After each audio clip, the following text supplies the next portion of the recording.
So tell us about why we should play Dead by Deadlight. Obviously, there's a lot of zombie fans over at undeadwalking.com. Tell us why we should get this. Well, it's a 4v1 multiplayer game, so asymmetrical, unfair. It's your chance to play the villain, or your chance to try to outwit the villain and get away. It's on PC, PS4, Xbox One, and it's just people fighting the best possible AI, which is other people. The idea being 4 survivors trying to repair generators, hide, outwit the killer, and get out, versus 1 killer trying to just find them, whack them over the head, put them on meat hooks, and let them be sacrificed to whatever malevolent entity recreates this nightmare. I've seen videos of it before, and I thought the player interaction was really interesting for the 3 versus 1 kind of thing.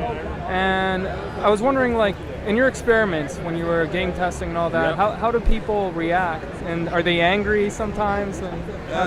There's a lot of intense, very genuine reactions to this game, which is what we were aiming for at the very beginning. We wanted to make sure that the players get a reaction, not the character. And it means that when you get frustrated, you get very frustrated, and you there's a lot of people taking it personally, and the emotions run high, and we get a lot of super intense competition.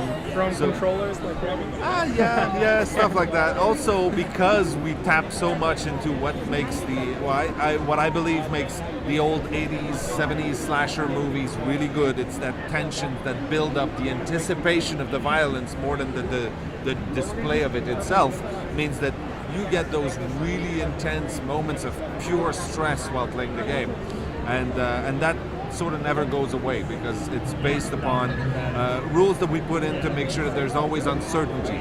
You don't know who you're fighting. The maps are procedurally generated, so you don't exactly know where you're going every time. We have a lot of different killers with very, very different abilities, so depending who you're up against, you're going to have to change your strategies completely. And most of the time you're matched up with strangers, even as survivors, so you might end up with people you don't exactly know if you can trust or not. Cooperation will help the group survive, but maybe not you. So at some point, it's the old joke of you don't need to be faster than the monster, you need to be faster than your friends. The cooperation will only take you so far, and then you have to make hard decisions. So that's part of the magic, I guess. There's a lot of Nintendo Switch owners these days. Can we expect it potentially to come there down the line? Obviously not yet, but... Probably not. We're not looking at it right now, just because we have our hands full with the Xbox and the Xbox One and the PS4 and the PC.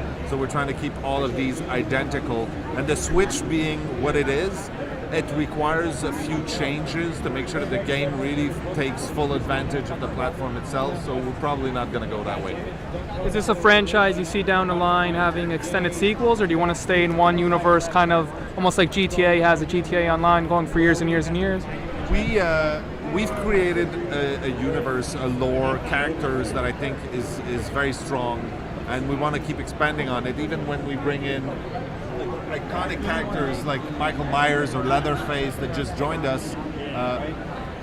We want to be careful that they don't dilute what we have, so we keep churning out our own stuff, our own story. We still have quite a lot of story to tell. It's not the end of Dead by Daylight, so I don't know. This game is still going to be worked on for a while. At some point, there might be a Dead by Daylight 2. There might be a spin-off. I don't know. We're not at that point talking about this right now. We're still very much focused on making sure that people playing the game as it is right now will keep playing it for at least a year to come. Was it difficult to get those names to join on, or did they just jump in because they liked the engine, or...? It was an interesting conversation, but I think that what we could offer was a really great and respectful way to get these characters in a slightly different universe. But we didn't have to bend the rules of our world, and we certainly didn't have to change the nature of who Michael Myers is or Leatherface. I think that the representation that we have in our game stays very, very true to the character as they were created, and it's a way for us to pay homage to what we think is what created that culture and the whole realm of horror as we know it now. what most inspired you? Do you feel the company as a whole to create this title, and where did you see it, like in the original, pen and paper stages? Was it always like this? Or? It was about almost 10 years in the making. The first few ideas that we had, and the initial core idea was always finding a way to play the villain. We wanted to give you an opportunity to be the bad guy and be really, really bad and see the effect of what you're doing. It's a bit of a twisted fantasy, but we thought it would resonate and it could be fun if it was metal made.